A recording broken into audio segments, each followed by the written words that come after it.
Good day, sir. I'm Mark Nel Alcos, and this is my 1-minute reflection video about Chapter 2 Unpacking the Self in NG Kwan. And I choose the topic about sexual problem. It's common for people to face sexual problem at some point, and it's a topic that often carries unnecessary, some making it difficult to talk about. These issues are just about the physical side of sex. They deeply connect to our emotional health, how much stress you're under, and the strength of your relationship with your partner.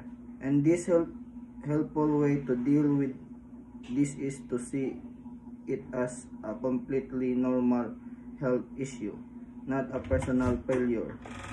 This means being open and honest with a partner and or a doctor or therapist, taking that step to seek help or simply have a frank conversation is a powerful move toward improving your overall well-being and finding a more satisfying connection.